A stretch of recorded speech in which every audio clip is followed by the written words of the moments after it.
Hello friends, आज मैं आपके साथ इकोनॉमिक्स का एक और टॉपिक लेके आया हूँ और टॉपिक का नाम है price and output determination under perfect competition.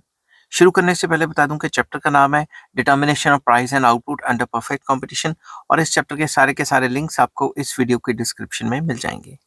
तो ये टॉपिक जो मैं price and output determination under perfect competition discuss कर रहा हूँ, ये थोड़ा इंट्रोडक्टरी लेवल पे है। अगर आपको एडवांस्ड लेवल पे चाहिए होगा तो वो आपको मिल जाएगा माइक्रो इकोनॉमिक्स ग्रेजुएशन नाम की एक प्लेलिस्ट है, उसके अंदर फुल चैप्टर ये मिल जाएगा। अगर आपको ना मिले या आप ना ढूंढना चाहें तो मुझे कमेंट कर दें, मैं आपके साथ लिंक शेयर कर दूंगा।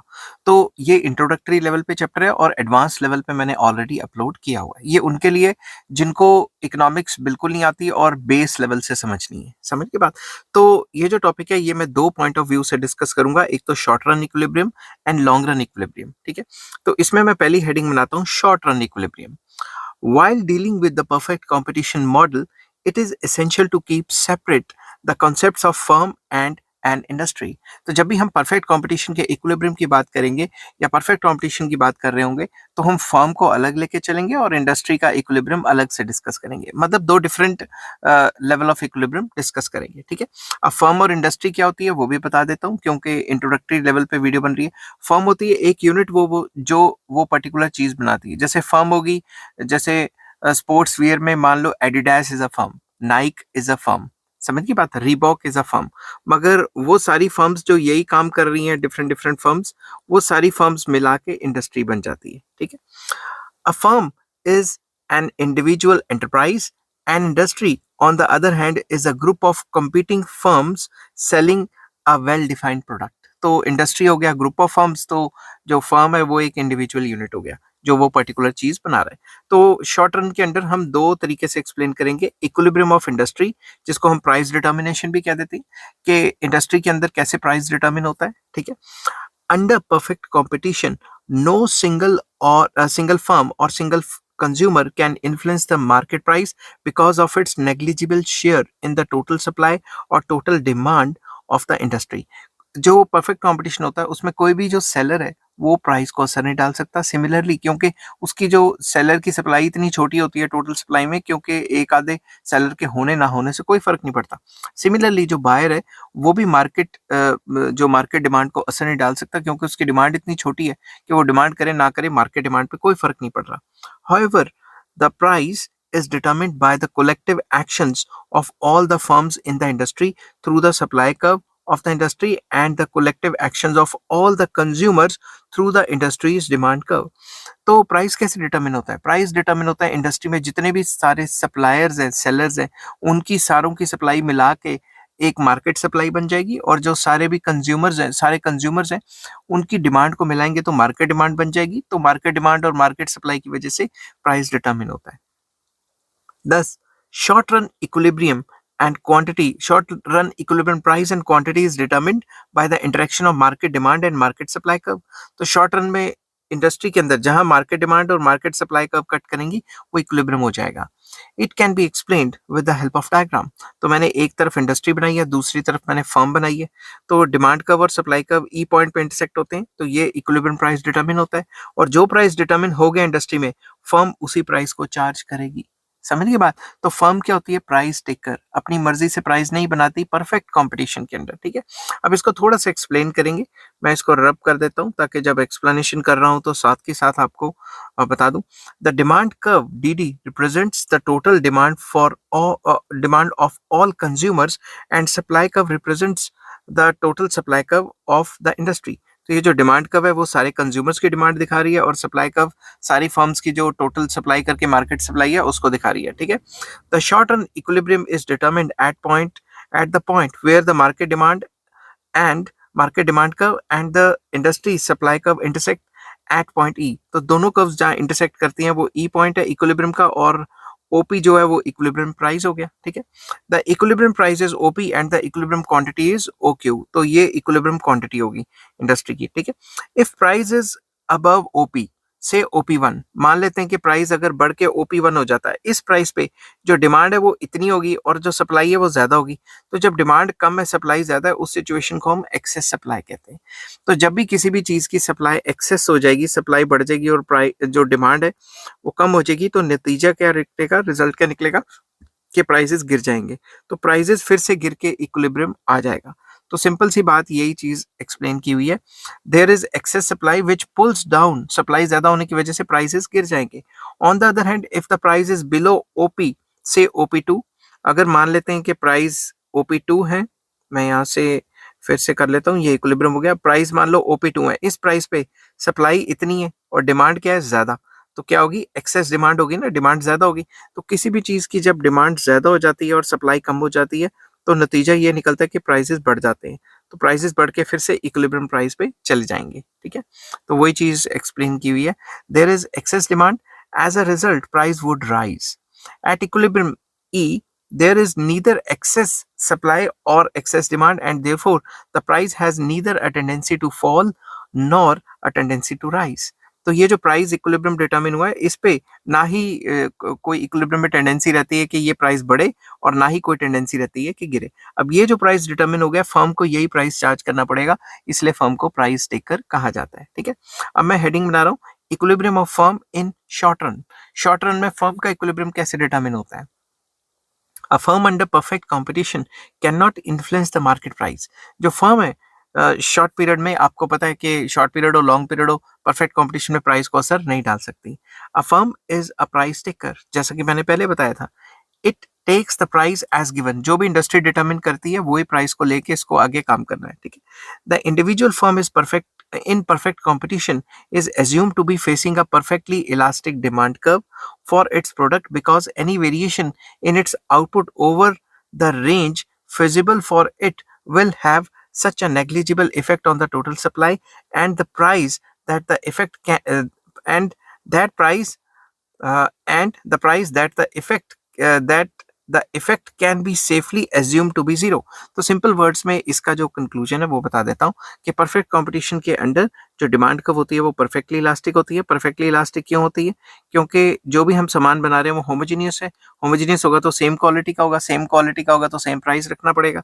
तो जब ये जो डिमांड कर्व है वो परफेक्टली इलास्टिक है, डिमांड कर्व को AR भी कहते हैं, तो जो भी प्राइस होगा वो मार्केट में गिवन होगा। अगर हमने हल्का सा भी प्राइस ऊपर नीचे करने की कोशिश की तो डिमांड में इनफाइनाइट चेंज आ जाएगा। ठीक है, अगर हमने प्राइस बढ़ाया तो हमारी डिमांड जीरो भी हो सकती है, क्योंकि सारे जो हमारे बायर्स हैं वो हमारे कॉम्पिटिटर से खरीदने लग जाएंगे क्योंकि क्वालिटी सेम है। ठीक है, the price is given at to all the firms as determined in the industry by the forces of market demand and market supply, that is OP। जो भी प्राइस होगा वो पहले से डिटरमिन होगा, ये वाला प्राइस पहले से डिटरमिन होगा और गिवन होगा, इंडस्ट्री डिटरमिन करेगी इस प्राइस को। ठीक है, OP is given to the firm, hence the firm is the price taker। तो इंडस्ट्री ने पहले से प्राइस डिटरमिन करके दे दिया है, OP जो प्राइस होगा वो गिवन होगा, इसलिए फर्म को प्राइस टेकर कहा जाता है। There are 3 situations faced by the firm. Firm जो है वो 3 सिचुएशंस शॉर्ट पीरियड में फेस करती हैं। सबसे पहली सिचुएशन आ जाती है एबनॉर्मल प्रॉफिट्स, जिसको हम सुपर नॉर्मल प्रॉफिट भी कहते हैं। तो ये एक ऐसी सिचुएशन है जिसमें जो फर्म है उसका एवरेज रेवेन्यू ज्यादा होता है एवरेज कॉस्ट से। ठीक है, किसके सामने, इक्विलिब्रियम क्वांटिटी के सामने। ये बात हमेशा याद रखना। तो आप ये कह सकते हो, it is a situation in which average revenue is more than average cost corresponding to equilibrium level of output. तो अब ध्यान से देखो, ये प्राइस तो इंडस्ट्री ने गिवन रखा हुआ था। प्राइस क्या होता है, प्राइस को हम एवरेज रेवेन्यू भी कहते हैं। अगर आपको कॉस्ट रेवेन्यू के चैप्टर नहीं आते तो सबसे पहले आपको कॉस्ट रेवेन्यू और प्रोड्यूसर इक्विलिब्रियम के चैप्टर पढ़ने पड़ेंगे, तो ये टॉपिक अच्छे से समझ आएगा। अब ये MC कर्व होगी, MC कर्व और ये MR कर्व। मैंने आपको पिछले चैप्टर में बताया था MC MR को जहां नीचे से काटती है, यहां से काट रही है, तो यहाँ पे इक्विलिब्रियम हो जाएगा, इसको नीचे तक मिलाएंगे, ये इक्विलिब्रियम क्वांटिटी हो जाएगी। अब इस इक्विलिब्रियम क्वांटिटी के सामने हमने एवरेज कॉस्ट बनाई। एवरेज कॉस्ट यू शेप होती है। एवरेज कॉस्ट बनाते बनाते जैसे ये मार्जिनल कॉस्ट को टच करेगी वही इसका लोएस्ट पॉइंट होगा, उसके बाद ये बढ़नी शुरू हो जाएगी। ये बात याद रखना। ठीक है, अब एवरेज कॉस्ट ये इक्विलिब्रियम क्वांटिटी के सामने जहां कटती है वो पॉइंट कौन सा है, S। ये जो S पॉइंट है, ये S पॉइंट दिखाता है कि इक्विलिब्रियम के सामने कॉस्ट इतनी है, और इसी को अगर हम इसी इक्विलिब्रियम क्वांटिटी के सामने चलें, क्योंकि हमने जो भी काम करना है इक्विलिब्रियम के सामने करना है, तो हमारी कॉस्ट क्या है, OB, और प्राइस जिस पे बेचा वो क्या है, OP1 या OP कह सकते हो। ठीक है, तो ये जो पोर्शन है ये PB के बीच में, ये जो आपका रेक्टेंगल सा दिख रहा है, ये हमें क्या दिखा रहा है, ये हमें दिखा रहा है super normal profit. Super normal profit क्योंकि इक्विलिब्रियम के सामने जो प्राइस है वो तो इतना है और जो कॉस्टिंग हमें पड़ी है वो कम है, तो ये सारा ये जो शेडेड पोर्शन है ये हमें दिखा रहा है सुपर नॉर्मल प्रॉफिट। अब इसको एक्सप्लेन करते हैं के फिगर को कैसे एक्सप्लेन करना है। एसएसी कर्व, एसएसी मतलब short term average cost curve, lies below average revenue is equals to marginal revenue curve. ये जो एआरएमआर कर्व है इससे नीचे लाई करती है, ठीक है। At equilibrium level, equilibrium level कौन सा है, ये लेवल। इस इक्विलिब्रियम लेवल पे जो शॉर्ट टर्म एवरेज कॉस्ट है वो एवरेज रेवेन्यू के नीचे लाई करती है। And the firm earn super normal profit और pure profit corresponding to equilibrium level of output OQ. तो ये जो इक्विलिब्रियम लेवल ऑफ आउटपुट है ओक्यू, इसके सामने अगर देखा जाए तो रेवेन्यू जो है वो ज्यादा है, एवरेज रेवेन्यू, और एवरेज कॉस्ट जो कम है। तो फर्म को क्या हो रहा है, प्योर प्रॉफिट्स कह सकते हो इसको, या सुपर नॉर्मल प्रॉफिट या abnormal profit. At this output, इस आउटपुट पे बात करें, ये वाली जो आउटपुट है, ये वाली आउटपुट, इस पे क्या है, ए आर, ए आर मतलब एवरेज रेवेन्यू क्या है, ई क्यू। यहाँ ध्यान से देखो, ये पॉइंट है ई, ई क्यू, ये एवरेज रेवेन्यू है, इसको हम ओपी भी तो कह सकते हैं, ठीक है ना। तो एवरेज रेवेन्यू ई क्यू कह लो या ओपी कह लो। एंड जो एवरेज कॉस्ट है, एवरेज कॉस्ट कितनी है, ये एस क्यू कह लो या बी ओ कह लो, एक ही बात है। तो एवरेज रेवेन्यू जो है वो ज्यादा है और एवरेज कॉस्ट कम है, therefore the firm is earning E S, E S मतलब ये वाला पार्ट, ई और एस के बीच में, और यहाँ पे पीबी भी कर सकते हो, ठीक है। E S super normal profit per unit, per unit of output, एक यूनिट को बेच के उसे ई एस या पीबी जो है प्रॉफिट हो रहा है। Total super normal profit will be the area that is E S B P, मतलब ये वाला एरिया, ये जो शेड किया हुआ area, which is equals to E S multiply by B S, मतलब ई एस को मल्टीप्लाई करेंगे बी एस से तो हमें ये टोटल एरिया मिल जाएगा, ठीक है। तो इस तरीके से आपने पेपर में लिखना है सुपर नॉर्मल प्रॉफिट को। नेक्स्ट आ जाता है नॉर्मल प्रॉफिट्स। नॉर्मल प्रॉफिट एक ऐसी सिचुएशन है जिसमें average revenue is equals to average cost हो जाता है इक्विलिब्रियम के सामने। अब बच्चे कहते हैं कि अगर एवरेज कॉस्ट और एवरेज रेवेन्यू इक्वल है तो हम इसको नॉर्मल प्रॉफिट क्यों कहते हैं। मैं थोड़ा सा उसके बारे में आपको बता दूं। Because minimum level of profits, minimum level of profits are added in costs. आपको इसका एग्जांपल देता हूँ। मान लो आप दुकानदार के पास गए और आपने दुकानदार को कहा कि मुझे ये वाली शर्ट चाहिए। दुकानदार ने कहा कि आपका बजट कितना है, उसने आपसे बातों बातों में बजट पूछ लिया। आपको आपने कह दिया उसको 2000 का हमारा बजट है, या जितना भी बजट है, मैं तो एग्जांपल लेके चल रहा हूँ। तो आपने उसको कहा कि हमारा 2000 का बजट है। तो उसने अब मान लो कोई भी चीज दिखाई, मान लो 1800 की। आपने कहा कि भाई हमें तो इतने पैसे नहीं खर्चने, या फिर उसने आपको, ये वाला एग्जांपल नहीं लेते, एग्जांपल कोई और लेते हैं। फॉर एग्जाम्पल आप, क्योंकि ये एग्जाम्पल थोड़ा सा डिफरेंट हो जाएगा, एग्जाम्पल चेंज कर देते हैं। आप दुकानदार के पास गए, दुकानदार ने आपको कहा ये शर्ट है 2000 की। आपने कहा कि भाई हमारा 2000 तो बजट नहीं है, हमारा तो बजट ही 1500 है। तो आप बहस करने लग गए कि 1500 में दो। तो दुकानदार कहता है नहीं, 1700 में आप ले लो। 1700 मेरी एवरेज कॉस्टिंग है, मेरी खुद की खरीद 1700 है, इससे कम में मैं नहीं बेचूंगा। तो आप उससे लड़ लुड़ के 1700 में दे आए। तो मतलब 1700 क्या है, उसकी एवरेज कॉस्ट। आपने उसी के बराबर उसको एवरेज रेवेन्यू मतलब प्राइस दे दिया। मगर आपको पता है एग्जैक्टली कि उसकी खरीद 1700 ही है कि नहीं, क्या पता वो झूठ बोल रहा हो। तो कहने की बात ये है कि minimum level of profits are added in the cost. मतलब जब भी कोई भी प्रोड्यूसर अपनी कॉस्ट बता के सामान बेचता है ना, तो उसमें वो अपना मिनिमम प्रॉफिट पहले से ऐड करके रखता है, ताकि अगर कॉस्टिंग पे भी सामान बिक जाए तो उसे फायदा हो। समझ की बात। तो बाद में दुकानदार कहते हैं कि भाई हमने तो अपने कस्टमर बनाने के लिए ये दे दिया है, हमें तो नुकसान है, हम ना देते, मगर हमने कस्टमर बनाने के दिया है। मगर जो वो कॉस्ट बताते हैं उसी में उनकी जो है मतलब उनका प्रॉफिट एडेड होता है, ठीक है। मिनिमम प्रॉफिट उसी में ऐड किया होता है। तो अब नॉर्मल प्रॉफिट में क्या आ जाता है, ये A R is equal to M R curve है, ठीक है। अब M C short term marginal cost इसको इंटरसेक्ट करती है, तो E is the point of equilibrium हो गया, ये इक्विलिब्रियम क्वांटिटी होगी। अब हमने जो एवरेज कॉस्ट कर्व यहाँ से नीचे से निकाली थी, नीचे से निकाली थी, अब हम क्या करेंगे, इसी एवरेज कॉस्ट कर्व को ऊपर शिफ्ट कर देंगे। तो ऊपर शिफ्ट करेंगे टेंजेंट पे सॉरी, टेंजेंट पे शिफ्ट करेंगे, तो जहां पे टेंजेंट है ई पॉइंट, वहां पे इक्विलिब्रियम पॉइंट हो जाएगा, ठीक है।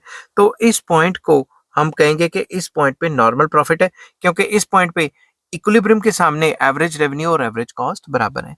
अब इसको लिखना कैसे है, A R is equal to M R, line is tangent to short run average cost curve and the firm covers its short run average cost which includes the normal profit. जैसा कि मैंने ऊपर बताया कि शॉर्ट रन एवरेज कॉस्ट को cover कर लेती है, इस प्राइस पे बेच देती है, और एवरेज कॉस्ट वो जो शॉर्ट रन में है उसी में उसने अपना नॉर्मल प्रॉफिट ऐड किया हुआ है।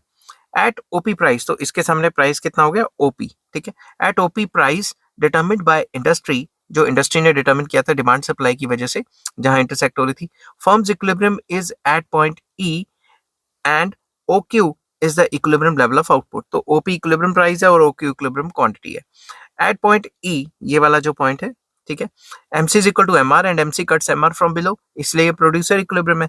The firm earns normal profit because जो एवरेज रेवेन्यू है, मतलब ये जो ओपी है, एक यूनिट को बेच के जो पैसा मिल रहा है, is equal to average cost. तो एवरेज कॉस्ट जो कि ई क्यू कह लो या यही पीओ कह लो, तो एवरेज कॉस्ट और एवरेज रेवेन्यू बराबर है शॉर्ट पीरियड में, तो फर्म को क्या हो रहा है नॉर्मल प्रॉफिट। फिर भी वही बात बोलूंगा कि एवरेज कॉस्ट के अंदर मिनिमम लेवल ऑफ प्रॉफिट पहले से एडेड है। नेक्स्ट आ जाता है मिनिमम लॉसेस। तो लॉस कब होता है? लॉस की सिचुएशन तब है जब एवरेज रेवेन्यू कम पड़ गया एवरेज कॉस्ट से, किसके सामने? इक्विलिब्रियम के सामने, ठीक है। तो अब मैं इसको डिस्कस करूंगा। तो इसमें मैंने कुछ नहीं किया हुआ, ये जो एवरेज कॉस्ट कर्व है ये पहले से ऊपर चलेगी है। अब ये जो इक्विलिब्रियम था वो तो वहीं का वहीं रहेगा। अब इक्विलिब्रियम के सामने अगर देखें इक्विलिब्रियम कैसे बना वो भी बता देता हूँ। मैं पहले अच्छे से बता देता हूँ आपको। यह है short run marginal cost, SMC. Short run marginal cost जहां पे भी एमआर कर्व को कट करेगी इक्विलिब्रियम वहां पे आ जाएगा। ये मिलाए तो इक्विलिब्रियम क्वांटिटी होगी। इसके सामने अगर एआर देखें तो प्राइस ये हो गया। अब हम क्या करेंगे, एवरेज कॉस्ट को नीचे से लाया था ना, अब एवरेज कॉस्ट को और ऊपर शिफ्ट कर देंगे। तो सुपर नॉर्मल प्रॉफिट में एआर के नीचे से, नॉर्मल प्रॉफिट में एआर के टेंजेंट करके, और जब लॉस दिखाना है तो इसको एआर के ऊपर से लेंगे। समझ की बात? अब इक्विलिब्रियम के सामने अगर देखें तो एवरेज कॉस्ट कितनी बन रही है? Short run average cost S point पे टच कर रही है, तो हमारी कॉस्टिंग बन रही है ये वाली बी बी ओ या फिर ओ बी कह लो। मगर ए आर के सामने अगर प्राइस देखें तो हमारा प्राइस कितना बन रहा है? O P. तो ये जो प्राइस और कॉस्ट जो ज्यादा है इसके बीच का जो शेडेड पोर्शन है इसे हम कहेंगे मिनिमम लॉसेस हो गए हमारे, ठीक है। तो मैं इसको अच्छे से बना देता हूँ कि ये वाला जो पोर्शन है ये हमारा क्या है? Minimum losses. तो एरो मार के आप लिख सकते हो मिनिमम लॉसेस, ठीक है। तो अब मैं इसकी एक्सप्लेनेशन पढ़ देता हूँ। तो ये जो एवरेज कॉस्ट कर्व है, एवरेज वेरिएबल कॉस्ट कर्व, ये मैंने नीचे से बनाई हुई है। ये दिखा रही है कि कंपनी अपना वेरिएबल कॉस्ट तो रिकवर कर पा रही है, तो शट डाउन नहीं हो रही, ठीक है। Average cost lies above the average revenue line and the firm is incurring losses, company को लॉस हो रहा है। सिंस एवरेज कॉस्ट जो कि मैंने पहले बताया था कि ये जो एवरेज कॉस्ट है ये कितनी है?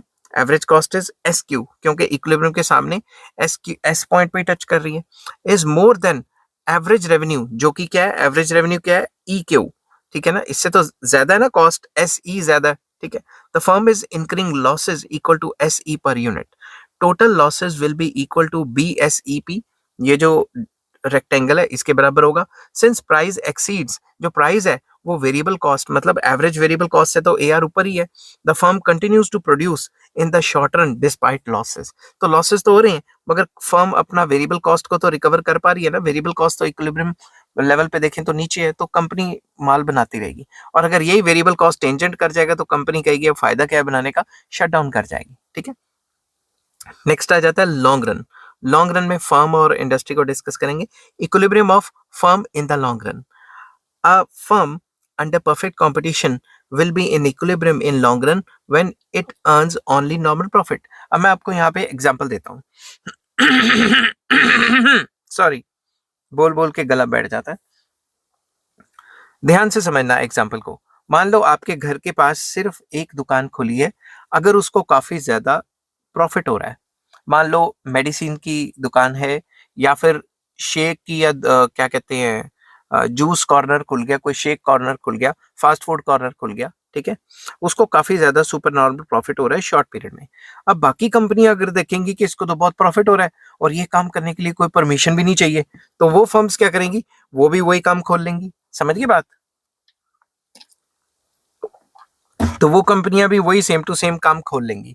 अगर सारी की सारी कंपनियां एक ही काम खोलेंगी तो आपने देखा होगा कई मार्केट में एक केमिस्ट खुलता है तो केमिस्ट ही केमिस्ट हो जाते हैं। एक जूस कॉर्नर या जो फ्रूट शेक की दुकान खुलती है तो सारी की सारी दुकानें वैसी हो जाती हैं। तो लॉन्ग रन में ये जो फर्म सुपर नॉर्मल प्रॉफिट कमा रही थी वो प्रॉफिट खत्म हो जाता है और लॉन्ग रन में क्या हो जाता है? Normal profit. नॉर्मल प्रॉफिट क्यों होता है? क्योंकि लॉन्ग रन में परफेक्ट कंपटीशन के अंडर हम किसी भी फर्म को रिस्ट्रिक्ट नहीं कर सकते। फर्म्स कैन एंटर और exit the market at any time. तो उस हिसाब से अगर एक कंपनी सुपर नॉन प्रॉफिट कमाती है तो सारी फर्म्स वही काम करना शुरू कर देती हैं, जिसकी वजह से जो सुपर नॉन प्रॉफिट है वो खत्म हो जाता है। The key to the long run equilibrium is free entry and exit. तो लॉन्ग रन में फ्री एंट्री एंड एग्जिट होती है, तो अगर एक कंपनी प्रॉफिट कमाने लग रही है या प्रॉफिट कमा पा रही है तो सारी फर्म्स वही काम कर लेती है इंडस्ट्री में आके, तो उसका बेचारी का प्रॉफिट खत्म हो जाता है। The existence of free entry and exit will ensure that the firm earns only normal profit in the long run। वही बात जो मैं इंग्लिश में बता रहा था, हिंदी में बता रहा था। Profits and losses earned in the short run provide a signal to the resource owners to enter or leave in the industry। अगर प्रॉफिट्स होते हैं शॉर्ट पीरियड में तो जो फर्म्स हैं उनको एक सिग्नल मिल जाता है कि ये काम करके देखते हैं, क्योंकि कोई रिस्ट्रिक्शन भी नहीं है, ठीक है। If the existing firms are making abnormal profit और super normal profit in the short run, तो क्या होगा, new resources would be attracted into the industry in the form of new firms entering the industry to earn abnormal profit। तो नई firms भी आके वही काम करना शुरू कर देंगी। अगर नई कंपनी भी आके वही काम करेंगी तो नेट रिजल्ट क्या होगा, एग्जिस्टिंग फर्म्स ज्यादा माल बनाएंगी, ज्यादा माल बनाएंगी तो फिर टोटल सप्लाई बढ़ जाएगी, सप्लाई के बढ़ने से और डिमांड के कम होने से प्राइसेस डाउन आ जाएंगे और उनके प्रॉफिट्स गिर जाएंगे। The total supply of the industry will increase, as a result the supply curve of the industry will shift. अगर खुद सोचो, ये नॉर्मल डिमांड है और ये नॉर्मल सप्लाई है, ये इक्विलिब्रियम प्राइस है। सप्लाई जो है सप्लाई बढ़ गई तो सप्लाई कर्व इधर शिफ्ट हो जाएगी, नया इक्विलिब्रियम यहाँ पे आ जाएगा, तो प्राइसेस गिर गए ना, तो प्राइसेस गिर जाएंगे तो प्रॉफिट्स भी गिर जाएंगे, ठीक है। This rightward shift of the supply curve of the industry with unchanged market demand will cause the equilibrium price to fall। इसकी वजह से ये जो equilibrium price है वो गिर जाएगा। As the price falls, so will be the abnormal profit या supernormal profit। प्राइस गिर जाएंगे तो प्रॉफिट्स भी गिर जाएंगे। This entry of new firms will continue until increased supply has driven down the market price sufficiently to eliminate the abnormal profit and all the firms in the industry earns normal profits only, that is just covering the total cost। तो ये entry industry के अंदर नई firms की तब तक चलती रहेगी जब तक इतनी सप्लाई ना बढ़ जाए कि सप्लाई के बढ़ने की वजह से प्राइस इतना आ जाए गिर के कि अब सिर्फ नॉर्मल प्रॉफिट हो रहे हैं। जब तक नॉर्मल प्रॉफिट नहीं होंगे तब तक नई फर्म्स अट्रैक्ट होती रहेंगी। समझ गई बात? जब नॉर्मल प्रॉफिट होने शुरू हो गए, अब नई फर्म्स एंटर करना बंद कर जाएंगी, वो सोचेंगी कि अब तो प्रॉफिट ही नहीं हो रहा, अब नॉर्मल प्रॉफिट हो रहा है, तो इस काम में करके क्या फायदा। Likewise if the existing firms are incurring losses in the short run, अगर शॉर्ट रन में लॉसेस हो रहे हैं, this is a signal for firms to exit from the industry in the long run. तो जब लॉस हो रहा है वो कह रहे हैं कि भाई अब शॉर्ट पीरियड में तो लॉस हो रहे हैं, इससे तो अच्छा हम फर्म बंद करके कि कोई और काम खोल लेते हैं। तो ये भी एक सिग्नल की तरह होता है, प्रॉफिट और loss is a signal for the firm to act, ठीक है। एज फर्म्स विड्रॉ, जैसे जैसे लॉसेस में फर्म्स निकलेंगी, the supply curve of the industry shift to the leftward या left and the market price will rise. तो इसका भी डायग्राम बना देता हूँ। मान लो ये डिमांड कर्व है, ये सप्लाई कर्व है, ये इक्विलिब्रियम प्राइस हो गया। जैसे जैसे लॉसेस होगा तो सप्लाई कर्व जो है लेफ्टवर्ड शिफ्ट हो जाएगी। लेफ्टवर्ड शिफ्ट क्यों होगी? क्योंकि एग्जिस्टिंग फर्म्स एग्जिट करना शुरू कर देंगे इंडस्ट्री को, तो अब इक्विलिब्रियम प्राइस पहले से बढ़ जाएगा, प्राइस बढ़ जाएगा तो फिर जो लॉसेस हो रहे थे वो प्रॉफिट्स में आ जाएंगे। The firms will continue to exit and price will continue to rise until the remaining firms in the industry are covering their costs, that is earning normal profits only। तो prices तब तक बढ़ेंगे जब तक, मतलब सप्लाई तब तक कम होती रहेगी और प्राइसेस तब तक बढ़ते रहेंगे जब तक नॉर्मल प्रॉफिट्स नहीं हो जाते। So in the long run under perfect competition, a firm, यहाँ आना था perfect competition, can neither earn, कोई भी फर्म है जो परफेक्ट कंपटीशन में ना ही वो एबनॉर्मल प्रॉफिट्स कमा सकती है, मतलब सुपर नॉर्मल प्रॉफिट कमा सकती है, ना ही वो लॉसेस कमा सकती है, वो हमेशा नॉर्मल प्रॉफिट में रहेगी। Thus there are two conditions which must be fulfilled by a firm to be in equilibrium. Number one, long run marginal cost और मार्जिनल रेवेन्यू बराबर होना चाहिए, या फिर ये भी कह सकते हो कि ये प्रॉफिट मैक्सिमाइजिंग रूल है, जैसे हमने पिछले चैप्टर में किया था, MC is equal to MR होना चाहिए। तो लॉन्ग रन में भी जो मार्जिनल कॉस्ट है और मार्जिनल रेवेन्यू वो बराबर होना चाहिए, और दूसरा जो एवरेज रेवेन्यू और लॉन्ग रन एवरेज कॉस्ट है वो बराबर होना चाहिए, ठीक है। वो कैसे होता है वो मैं डायग्राम के थ्रू आपको बताऊंगा। We can write the equilibrium condition in the long run under perfect competition. जो फर्म की है वो है AR equal to MR is equal to LAC is equal to LMC। ये मैंने ड्राइव की मतलब ड्रॉ की हुई है। तो आप देख रहे हो कि AR इक्वल टू MR हो गया ये परफेक्ट कॉम्पिटिशन में, लॉन्ग रन मार्जिनल कॉस्ट इसको कट कर रहा है तो ये इक्विलिब्रियम हो गया। अब ये इक्विलिब्रियम के सामने ही कॉरस्पॉन्डिंग ही जो LAC कर्व है वो टेंजेंट करेगी, मतलब इक्विलिब्रियम लेवल ऑफ आउटपुट के सामने LAC LMC AR MR सारे के सारे बराबर है। इसको लिखेंगे कैसे? In other words, equilibrium implies the equality between all four variables, that is average revenue, marginal revenue, long run average cost and long run marginal cost. All four variables can be equal only at the point of tangency of the price line with long run average cost at its minimum. तो ये सारे के सारे जो variables हैं AR, MR, LAC, LMC ये बराबर होंगे ई पॉइंट पे, और ई पॉइंट क्या होगा, LAC का लोएस्ट पॉइंट होना चाहिए. ठीक है.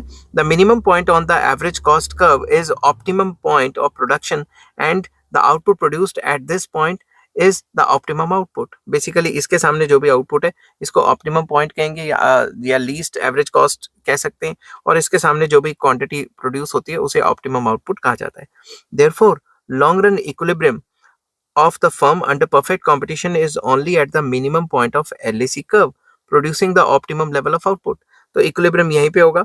ठीक है, परफेक्ट कंपटीशन के अंदर, क्योंकि परफेक्ट कंपटीशन के अंदर जो फर्म्स होती हैं वो अपना आउटपुट जो है ऑप्टिमम आउटपुट बनाती हैं. इस वजह से for this reason the model of perfect competition is often used in standard of efficiency by which other market structures are judged. इसीलिए जो है परफेक्ट कंपटीशन का जो मॉडल है इसी को कंपेयर करके बनाया जाता है कि भाई एवरेज कॉस्ट इस पे तो मिनिमम होती है, तो बाकी मार्केट्स पे कितनी होती है, बाकी मार्केट्स की एफिशिएंसी को जज करने के लिए ये काफी इंपॉर्टेंट रहता है.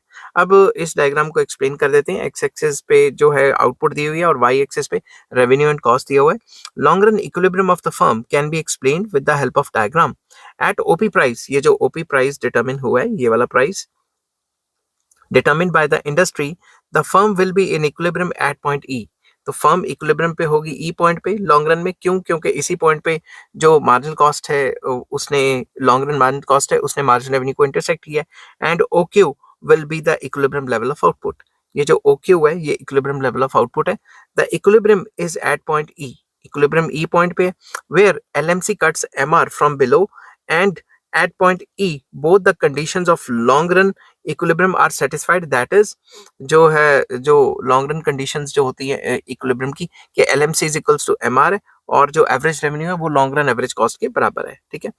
since AR equal to LAC which is equals to EQ, यहाँ पे AR जो है वो किसके बराबर है, AR जो है वो बराबर है यहाँ पे एवरेज कॉस्ट के, और एवरेज कॉस्ट यहाँ पे कितनी दिखा रहे हैं, EQ ये वाली, या फिर PO भी कह सकते हैं क्योंकि प्राइस और कॉस्ट तो बराबर ही है.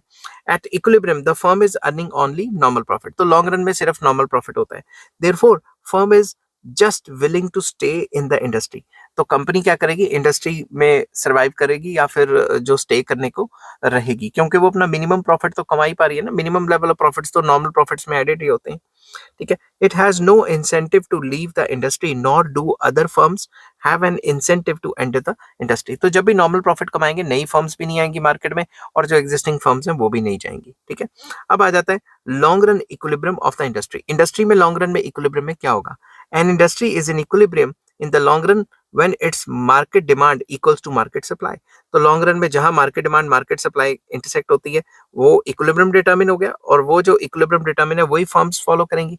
अब यहां से ध्यान से समझना कि लॉन्ग रन में जब भी इक्विलिब्रियम होता है इंडस्ट्रीज में तो जितनी भी फर्म्स होती हैं वो सेम टू सेम जो मैंने अभी ऊपर नॉर्मल प्रॉफिट्स का डायग्राम बनाया ना वही डायग्राम बनाना है कि सारी की सारी फर्म्स नॉर्मल प्रॉफिट ही कमा रही हैं.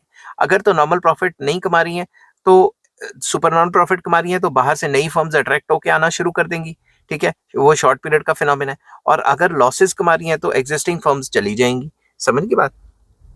तो under such a situation there would be no tendency for the price to change, क्योंकि प्राइस तो यही रहेगा, एडजस्टमेंट्स नहीं होंगे. ठीक है.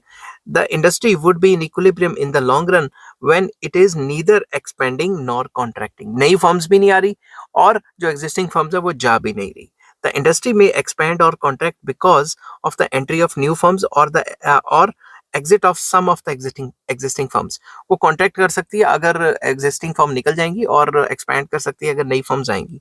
Therefore, the industry would neither be expanding nor be contracting when there is no further possibility of entry or exit of the firm. तो long run में इंडस्ट्री में जो है एंट्री और एग्जिट खत्म हो जाती है, तो जो फर्म का जो इंडस्ट्री का साइज है वो वैसे का वैसे ही रह जाता है. ना ही इंडस्ट्री एक्सपैंड करती है ना ही कॉन्ट्रैक्ट करती है. It is only when all the firms in the industry earns normal profits that there would be no incentive for the new firms to enter and some of the existing firms to leave the industry. तो कोई incentive नहीं रहता क्योंकि normal profit कमा रही है तो existing firms normal profit कमा रही है, जैसा कि मैंने पहले बताया था, तो नई फर्म्स एंटर नहीं करती. Thus, the industry would be in long run equilibrium when all the firms are producing at a minimum point of LAC curve and earning normal profit. तो इंडस्ट्री इक्विलिब्रियम में लॉन्ग रन में तब होगी जब नई firms नहीं आएंगी और एग्जिस्टिंग फर्म्स जो है सिर्फ जो है नॉर्मल प्रॉफिट्स कमा रही हो. आई होप ये वीडियो आपको पसंद आई होगी. अगर पसंद आती है तो please like share and subscribe. Next topic मैं लेके आऊंगा supply curve of a firm under perfect competition. Till then take care, bye bye.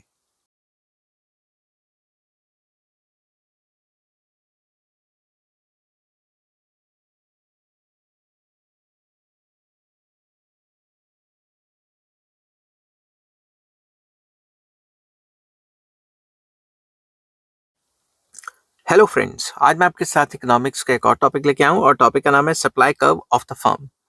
ये जो supply curve of a firm under perfect competition है, इस पे मैंने इंट्रोडक्टरी लेवल पे एक्सप्लेन किया हुआ है. अगर आपको इसका लॉन्ग क्वेश्चन चाहिए तो मैंने वो ऑलरेडी अपलोड किया हुआ है और जो प्लेलिस्ट है उसका नाम है माइक्रो इकोनॉमिक्स ग्रेजुएशन. उसके अंदर आपको ये फुल टॉपिक मिल जाएगा. अगर फिर भी ना मिले तो मेरे को कमेंट कर देना, मैं आपको लिंक शेयर कर दूंगा. तो चलिए शुरू करते हैं विदाउट वेस्टिंग एनी टाइम. और चैप्टर का नाम है price and output determination under perfect competition. The supply curve of a firm shows what various quantities of a commodity of a firm is willing to supply at different price. Simple words में हमें supply curve क्या बताती है कि अलग अलग price पे कितना सप्लाई करने को तैयार है कंपनी. समझ की बात. The quantity which a firm is willing to supply at a particular price, that is equilibrium output, is determined by the equality of short and marginal cost and marginal revenue. तो जितनी quantity वो supply करना चाहेगी, मतलब equilibrium output को जो supply करना चाहेगी, वो कौन डिटरमिन करता है? Marginal cost and marginal revenue. तो शॉर्ट पीरियड में marginal cost and marginal revenue के सामने ही देखना पड़ता है. वो कैसे होता है वो विद द हेल्प ऑफ मैं डायग्राम समझाऊंगा आपको. By finding out equilibrium output at different prices and by joining different equilibrium points, we can derive the short run supply curve of a firm. अगर हम कई equilibrium quantities ले लें तो उसके थ्रू ही equilibrium को join करके हम एक supply curve बना सकते हैं. कैसे? मैंने नीचे बना के दिखाई है. The derivation of such a supply curve is shown as under.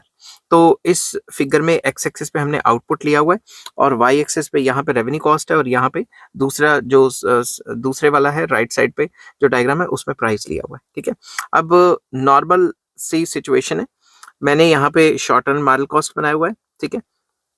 ये जो कर्व है पहली वाली ग्रीन, ये एवरेज वेरिएबल कॉस्ट है और ये जो ऊपर वाली कर्व है ये एवरेज कॉस्ट है. ठीक है. आपको पता है ना, जो मार्जिनल कॉस्ट है वो एवरेज वेरिएबल कॉस्ट और जो एवरेज कॉस्ट है उसके लोएस्ट को ही कट करके निकलती है. अगर आपको ये नहीं पता तो मेरे ख्याल से अभी आपको ये चैप्टर समझ नहीं आएगा. आपको पहले कॉस्ट के चैप्टर करने पड़ेंगे. ठीक है. वो मैंने ऑलरेडी अपलोड किया हुआ है. तो अगर आपको नहीं मिले तो फिर मेरे से आप क्या कहते हैं कमेंट में लिख देना, मैं आपको लिंक शेयर कर दूंगा. ठीक है. तो सबसे पहले eight OP0 price, OP0 price अगर इस प्राइस पे देखें, ठीक है, इस प्राइस पे MC जो है वो एवरेज वेरिएबल कॉस्ट को नीचे से काट रहा है. अब ये जो OP0 प्राइस है सॉरी, इस प्राइस पे ये जो average revenue 0 and marginal revenue 0, ये सारे बराबर, मतलब एक ही है ना price. AR is equal to MR perfect competition में तो होता ही है. तो AR क्या होता है? प्राइस. तो यही जो प्राइस लेवल है इस पे अगर देखा जाए, ये वाला जो मैं कह रहा हूँ हाईलाइट कर रहा हूँ, जो शॉर्ट टर्म मार्जिनल कॉस्ट है cuts short term marginal cost curve cuts marginal revenue 0. ये जो मार्जिनल रेवेन्यू 0 मतलब यही वाला जो है बिलो, फ्रॉम बिलो, नीचे से काटता है. अब ये जो MC कर्व है ये ABC को नीचे से काट रही है और MR को भी नीचे से काट रही है. तो ये इक्विलिब्रियम कहाँ पे हो गया? इक्विलिब्रियम हो गया E0 पॉइंट पे, giving E0 as the equilibrium point and OQ0 as the equilibrium quantity. तो जब भी MC MR को काटता है नीचे से तो ये इक्विलिब्रियम क्वांटिटी होगी ना. अब ये इक्विलिब्रियम क्वांटिटी होगी, कौन सी होगी? OQ0. ठीक है, OQ0, ये बात याद रखना. At P0 price the firm is able to cover only the variable cost. अगर P0 प्राइस पे देखें तो ये क्या, एवरेज वेरिएबल कॉस्ट. तो फर्म क्या कर रही है? सिर्फ अपने वेरिएबल कॉस्ट को ही कवर कर पा रही है. तो इस केस में फर्म क्या करेगी? फर्म बंद नहीं होगी, शट डाउन नहीं होगी, चलती रहेगी. ठीक है. Below P0 price nothing would be produced since price is less than. Price क्या हो जाएगा? गिर जाएगा एवरेज वेरिएबल कॉस्ट से. अगर प्राइस इससे नीचे चला गया तो कंपनी शट डाउन कर देगी, बंद कर देगी, नहीं बनाएगी. समझ की बात. E0 is known as shut down point because the firm would not like to operate below this point. अगर E0 जो है वो शट डाउन पॉइंट कहा जाता है कि इससे नीचे गया प्राइस तो समझो कंपनी काम करना बंद कर देगी. OQ0 is the minimum supply of the firm in the short run. तो ये जो ओ क्यू है, ये इसी प्राइस को अगर मैं डॉटेड लाइन से सामने लेके आ रहा हूँ P0 को, तो इस प्राइस के सामने ये सेम क्वांटिटी मैंने बनाई हुई है, इतनी क्वांटिटी इसी प्राइस के सामने बनेगी। तो ये मिनिमम सप्लाई होगी कि मिनिमम इस प्राइस पे OP0 प्राइस पे OQ सप्लाई होती है। ठीक है। Shutdown point is a situation where the firms covers only variable cost where that is जो average revenue average variable cost के बराबर होगी। अगर इससे नीचे गया तो समझो कहानी खत्म, फैक्ट्री बंद। ठीक है। Now if the price rises to P1 equilibrium, price shift equilibrium जो पॉइंट है वो E1 पे शिफ्ट हो जाता है, where short run marginal cost is equal to MR and average revenue is equals to short run average cost, the equilibrium quantity increases to OQ1। अब मैं ये वाली को हाईलाइट जो किया था इसको मैं रब कर देता हूँ। ठीक है। अब मैं दूसरी सिचुएशन पे जाता हूँ। मान लो अब इक्विलिब्रियम हमारा यहाँ से ये जो MC कर्व है, ये MC कर्व इस हिसाब से शिफ्ट हो गई है। MC कर्व, ये जो MR कर्व है, ये जो AR is equal to AR1 is equal to MR1 है, अगर इसको E1 पॉइंट पे काटती है तो इसके सामने जो प्राइस आ जाएगा वो P1 हो जाएगा, और इसके सामने जो क्वांटिटी हो जाएगी, अब नई क्वांटिटी कितनी है, Q1। समझ गए बात। तो अगर मैं इसी को AR1 को आगे एक्सटेंड करूं, मतलब P1 प्राइस, तो इसी के सामने हम नीचे से सेम क्वांटिटी कर दें Q1, तो हमें जो दूसरा पॉइंट मिल जाएगा वो मिल जाएगा E0 का। मैं यहाँ से फिर से बता रहा हूँ कि हमें जो दूसरा पॉइंट मिल जाएगा वो E0 का नहीं E1 का मिल जाएगा। ठीक है। तो ये क्या हो गया हमारे पास, नई क्वांटिटी, ये क्या हो गया, नया प्राइस। तो ये जो E1 है वो हमें नया इक्विलिब्रियम मिल गया। ठीक है।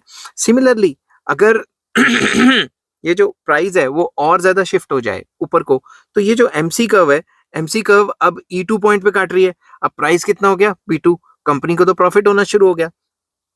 इस P2 के सामने ये जो नया पॉइंट है E2, क्योंकि P2 के सामने अगर हम देखें तो अब OQ2 आ गई, ये OQ2 को मिलाएंगे, तो ऐसे ही यहाँ पे भी OQ2 मिला लेंगे तो हमें पॉइंट मिल जाएगा E2। सिमिलरली अगर प्राइस और ज्यादा बढ़ जाता है शॉर्ट रन में, तो ये जो MC कर्व है ये MR को E3 पे काटेगी। अब नया जो प्राइस हो जाएगा वो P3 हो जाएगा। अब इस प्राइस के सामने अगर आप देखोगे, इस प्राइस के सामने जो क्वांटिटी आ जाएगी वो Q3 आ जाएगी यहाँ पे भी। समझ गए बात। तो इन सारे पॉइंट्स को मिलाते हैं तो हमें क्या मिल जाती है, सप्लाई कर्व। तो सिंपल वर्ड्स में हमने क्या किया, प्राइस के सामने प्राइस कर दिया, और यहाँ पे जो इक्विलिब्रियम क्वांटिटी आ रही थी उसी के सामने ये क्वांटिटीज रख दी। तो ये जो हमें पॉइंट्स मिले हैं इनको मिलाएंगे तो सप्लाई कर्व ड्रॉ हो जाएगी। At point E1 where the shortened marginal cost curve cuts the minimum of SSE is known as break even point, because the firm is able to cover all the costs, because both variable cost and the fixed cost at OP1 price। तो यहाँ पे ये बताया गया है कि अगर ये जो short term marginal cost curve है, मैं फिर से इसको रब कर देता हूँ ताकि आपको फिर से अच्छे से समझा सकूं। ठीक है। तो अब हमें ये बताया गया है कि जब भी ये वाली जो फर्म है, ये इसका जो मार्जिनल कॉस्ट है ये E1 पॉइंट पे इंटरसेक्ट होता है। E1 पॉइंट पे अगर आप देखेंगे तो एवरेज कॉस्ट का भी ये लोएस्ट पॉइंट बनता है, लोएस्ट पॉइंट। ठीक है। तो लोएस्ट पॉइंट बनता है, और ये MC जो MR को नीचे से काट रही है, और नया इक्विलिब्रियम जो है वो नया इक्विलिब्रियम प्राइस P1 है। अब P1 के सामने अगर हम देखें तो क्वांटिटी कितनी आ रही है, OQ1, इसीलिए हमने P1 प्राइस कर दिया और यहाँ पे क्वांटिटी कितनी कर दी, Q1 कर दी। तो इसके सामने कॉरेस्पॉन्डिंग पॉइंट कितना आ रहा है, हमारा जो कॉरेस्पॉन्डिंग पॉइंट है वो आ रहा है E1। समझ की बात। और E1 को जो है ब्रेक इवन पॉइंट भी कहा गया है, क्योंकि इस पे कॉस्ट और रेवेन्यू बराबर आ जाते हैं, फिक्स कॉस्ट और वेरिएबल कॉस्ट दोनों रिकवर हो जाती है। Break even point is the point where the firm just covers the cost, जितनी भी उसकी टोटल कॉस्ट है वो कवर हो रही है, मतलब एवरेज कॉस्ट एवरेज रेवेन्यू बराबर है।